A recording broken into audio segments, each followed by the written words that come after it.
კაცი ვინ ძალოვან უწყებას კარგად იცნობს და იცის ძალონების შიდა განწყობები არ გამორიცხავს რომ დიდი გადალაგება ქართულ ოცნებაში უკავშირდებოდეს იმ შიდა დაპირისპირებას რომელიც ახლა ქართული ოცნების გუნდშია მათ შორის ძალოვან უწყებაში ირაკლი შაიშმელაშვილის ინფორმაციით ქართულ ოცნებაში რამდენიმე ვერსიას განიხილავენ მათ შორის არ გამორიცხავენ რომ საგანგებო მდგომარეობის გამოცხადება დაჭირდათ და ამ დროს ივანიშვილის გუნდში დაჭირდებათ ჯარის დახმარება. ირაკლი შაიშმელაშვილი აცხადებს, რომ გედედეს თანამშრომლების დიდი ნაწილი და ასევე შინაგან საქმეთა სამინისტროს პოლიციელების დიდი ნაწილი ხალხის მხარეს გადასვლას ამჯობინებს.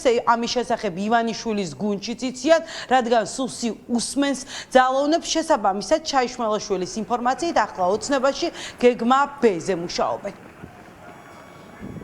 საქოცეთში დიდი ამბები იგეგმება.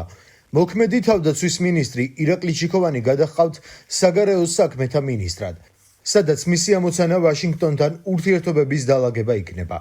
შინაგან საქმეთა სამინისტროს სამეგრელო ზემო სვანეთის პოლიციის დეპარტამენტის დირექტორი გურამ ზესაშვილი გეკას რეკომენდაციით ინიშნება თავდაცვის მინისტრად. აქ კიდევ უფრო დიდი სტრატეგია აქვთ გათვლილი.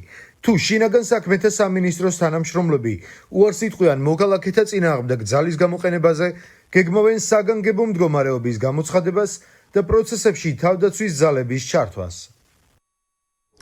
ირაკლი შაიშმელაშვილის ინფორმაცია ნაციონალური მოძრაობისთვის იმის დასტური არის, რომ ქართული ოცნება ჩამოშლილია ის ვერც შინაგან საქმეთა სამინისტროს იმედზე ვეღარ არის, ვერც სახელმწიფო უსაფრთხოების სამსახურის იმედზე და არ აქვს მთავარი განსაკუთრებულ დავალებათა დეპარტამენტის თანამშრომლების იმედი. ხაბეიშვილის გუნდში დარწმუნებულები არიან, რომ ქართული ჯარი ხელს საქართველოს მოქალაქეებზე არ აწევენ, არ დადგებიან ივანიშვილის გვერდით განსაკუთრებით იმ ფონზე, რომ ნაციონალურ მოძრაობაში იხსენებენ, რომ ბოლო 13 წლის განმავლობაში თუ ვინმეს შეურაცხყოფას აყენებდნენ ივანიშვილის გუნდში, პირველი ეს სწორედ ჯარისკაცები იყვნენ.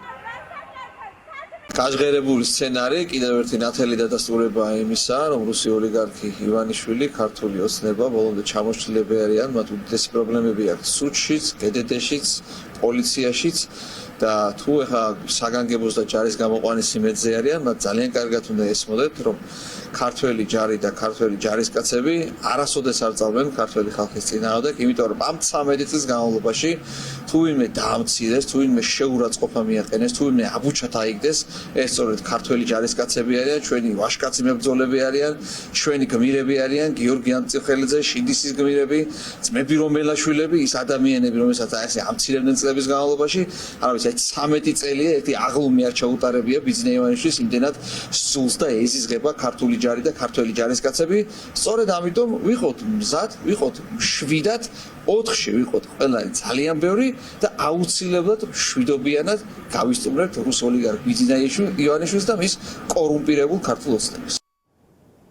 სპეცრაზმის ერთ-ერთი ყოფილი შეფის განცხადებაზე რა პასუხი ექნება ქართული ოცნების წევრებს ეს სულ ცოტა ხანში გაირკვევა მაშინ როცა ივანიშვილის გუნდში დიდი დაპირისპირება არის ქართველი ხალხი 4 ოქტომბრის აქციისთვის ემზადება ამ დღეს დაანონსებულია მშვიდობიანი რევოლუცია.